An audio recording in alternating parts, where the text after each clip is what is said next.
Nomery toko 5:10.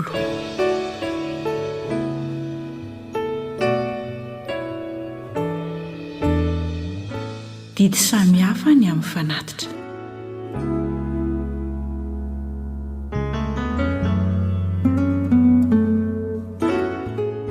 Ary Jehovah niteny tamin'i Mosesy ka nanao hoe: Mitenena amin'ny Zanak'Isiraely hoe: raha tonga any amin'ny tany honenanareo izay omeko anareo ianareo, ka manatitra fanatitra atao amin'ny hafa ho an'i Jehovah, dia omby na ondry aman'osy atao fanatitra dorana, na fanatitra hafa alatsa-drà hanalana voady, na amin'ny sitrapo, na amin'ny fotoam-pivavahanareo, hanaovana hanitra kasitrahana ho an'i Jehovah, izay manatitra amin'ny fanatiny ho an'i Jehovah, dia hanatitra fanatitra hohanina koa.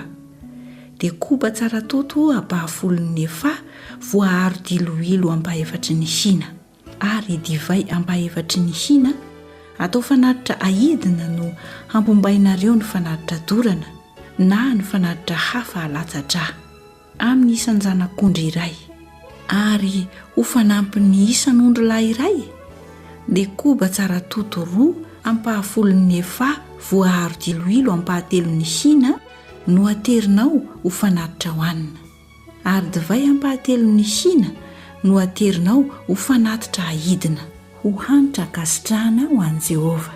Ary raha manatitra omby ho fanatitra dorana na ho fanatitra hafa alatsa-drà ianao, na hanalana voady, na ho fanatim-pihavanana ho an'i Jehovah, dia fanatitra hohanina koa no aterinao ho fanampin'ny isan'omby iray.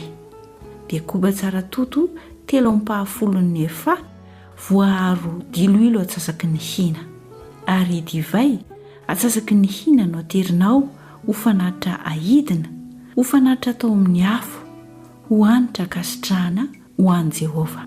Ary izany no atao amin'ny isan'omby iray, na ny isan-ondrilahy iray, na ny isan-janak'ondry iray, na ny isan-janak'osy iray. Tahaka izany no ataonareo amin'izy rehetra, araka ny isan'ny zavatra aterinareo. Ny tompon-tany rehetra samy hanao ireo zavatra ireo araka izany.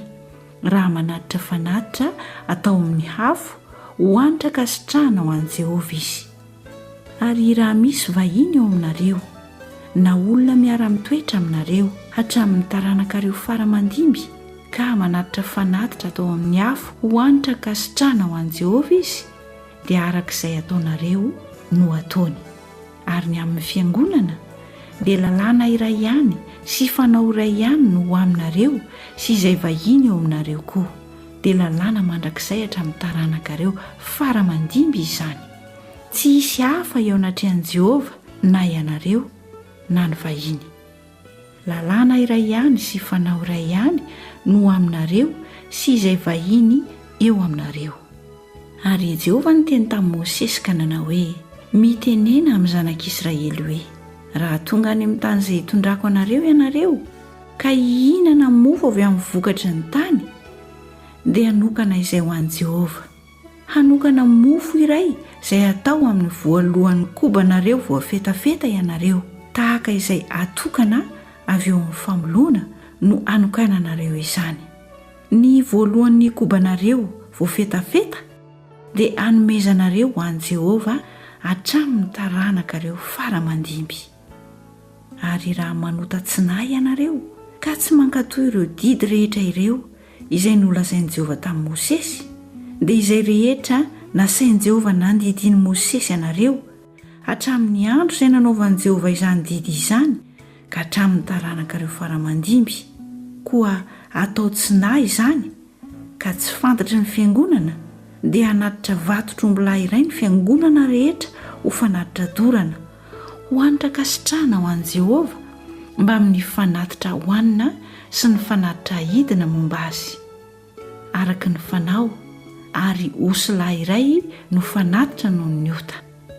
Ary ny mpisorona dia hanao fanavotana ho amin'ny fiangonana, dia ny Zanak'Isiraely rehetra ka dia avela ny elony, satria natao tsinahy izany. Ary hitondra ny fanatiny izy, dia fanatitra atao amin'ny afo ho an'i Jehovah, ary ny fanatiny noho ny ota eo anatrehan'i Jehovah noho ny ota tsy nanataony.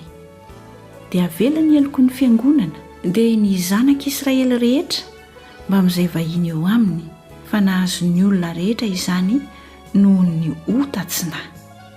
Ary raha olona iray kosa no manotatsinahy dia hanatitra osovavy iray izay iray taona izy ho fanatitra noho ny ota. Ary ny mpisorona dia hanao fanavotana ho an'ny olona izay nanotatsinahy eo anatrehan'i Jehovah dia havela ny elony. Lalàna iray ihany no atao amin'izay manotatsinahy na amin'ny zanak'Israely rehetra na amin'ny vahiny eo aminareo. Fa ny olona izay nanota sahisahy kosa na tompon-tany na vahiny dia manamavo an Jehovah ka dia ho fongorana tsy ho amin'ny fireneny. Fa ny tenin'i Jehovah no noamavoiny ary ny lalàny no nodikainy dia ho fongorana tokoa izany olona izany. Ny helony dia ho aminy ihany.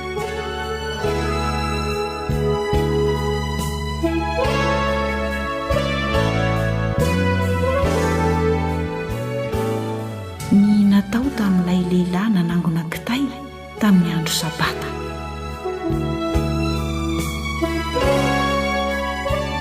Ary raha tany anefitra ny zanak'Israely dia nahita lehilahy anankiray nanangona kitay hazo tamin'ny andro sabata.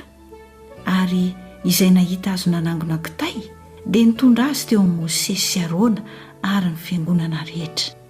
Dia nambenana raha lehilahy satria tsy mbola fantatra izay atao aminy.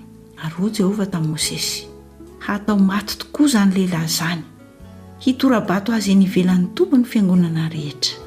Dia namoaka azy hoe nivelan'ny tompony fiangonana rehetra ka nitorabato azy ka maty izy. Dia araka izay nandidian'i Jehovah any Mosesy ihany.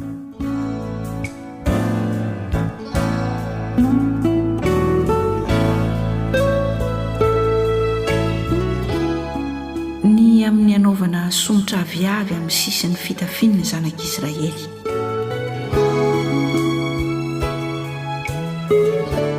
Ary Jehovah niteny tamin'i Mosesy ka nanao hoe mitenena amin'ny zanak'Israely ka asaovy asiany somotra viavy ny sisin'ny fitafiany hatramin'ny taranany faramandimby. Ary ao ka asiany kofehy manga eo amin'ny somotra viaviny. Ary ho somotra viavy ho anareo izany. Ka raha jerenareo dia ho tsarovanareo sy ankatoavinareo ny didiny Jehovah rehetra. Ary tsy handeha araka ny fonareo ianareo na araka ny masonareo izay andehananareo ijangajanga, mba ho tsarovanareo sy ankatoavinareo ny didiko rehetra ka dia ho masina ho an'Andriamanitra ianareo. Izaho no Jehovah Andriamanitrareo izay nitondra anareo nivoaka avy tany amin'ny tany Egipta mba ho Andriamanitrareo.